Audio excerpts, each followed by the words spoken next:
Hey, so there's one thing we need to remember here is that America was built and founded on Judeo-Christian principalities, right? And, our forefathers had they were smart enough to come up with the separation of church and state, right? But we have to put that in context to understand exactly what it was they meant by that, right? Now we got to keep in mind that they came from a different land than where we're at today, right? They left the old ways and came over here to the new land and created a society built on liberty and the pursuit of happiness. So they came from a place that had the church essentially was too intertwined with the state, right? The country. It was the two were too intertwined there. The church became corrupted because of the power, and they wanted more power, right? And then it became less about the church became less about helping people become virtuous and more about helping themselves become more powerful and forcing rules and laws, and it just completely destroyed the concept of what Christianity is supposed to be about, right? So that's why they put forth this this clause or whatnot, the separation of church and state. Now that doesn't mean so the problem is that a lot of these new age progressive liberals, socialists, anti-Americans, anti-Christians, whatever you want to call them, anything and everything that they are, they try to twist this around. They try to lawyerize the clause, and they say that in God we trust is putting that on our money is too far, as that's we need the separation of church and state, and the in God we trust and the Pledge Allegiance, it says under God, excuse me, I got distracted for a second.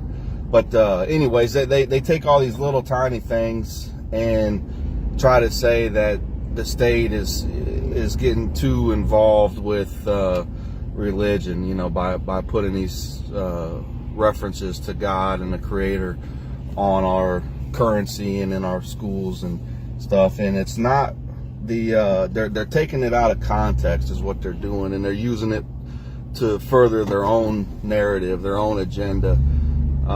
And it's a real dangerous game that they're playing, because they skip over the fact that America was founded on Judeo-Christian principalities, right? They skip that part conveniently, and they just go straight for straight for the throat, and hey, we need to get rid of all that stuff.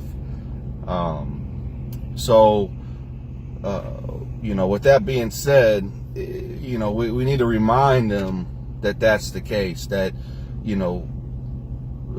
the forefathers were Christian men, right? They were believers in God and Christ, and so much so that he benefited them with the wisdom to create a society like what we live in right now, right? He gave them the idea of what America should be, and they followed that intuitive advice that he gave them, and they manifested that idea that he planted the seed, and they because of their faith they manifested that into a reality, and we call this America. So it couldn't have been done without God to begin with, right? Islam just doesn't do it. There's some decent points in Islam, but overall the Islamic religion is more of a it's more of a cult. It's more of a government type thing. It's not compatible with our Constitution. It's just if you read through certain main points of Islam, you'll clearly see that. Anyway, so we have to have, the only reason we've got this lovely place to begin with is because of God, and because of our founders' faith in God, and He led them to this, holy place, this great country, right? And so we have to remember that God comes first. It's okay to have God in schools, and it's okay to have God on the money. It's okay to be sworn in on a Bible, because that's what all these, the very existence that we live in, this very country that we live in, is founded on the principles that come out of that Bible. The living Word of God. So we have to remember that. It's very important, and part of keeping God and His principles in the country also makes it important to live. That means that we respect and honor a virtuous way of life, right? They go hand in hand. If you are a true Christian, then you believe in living a virtuous life, of being honorable and integrity, or having integrity, and not stealing, being honest, right? All those virtuous things, they go along, they correlate with the idea of what America is. The principalities of what God has intended for us.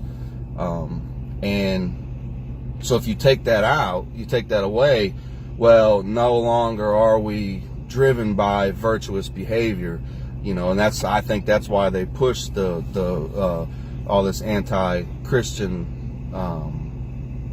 propaganda, is because they don't want us to be led by virtuous behaviors. They would rather a state of mind, a demoralized people where anything goes, right? There's no there's no guiding moral compass. It's anything goes. And so anyways, I think I've blabbered along, enough here, but you get the point. We need to make sure that we remember our roots. America's roots are based in Christianity and Judaism.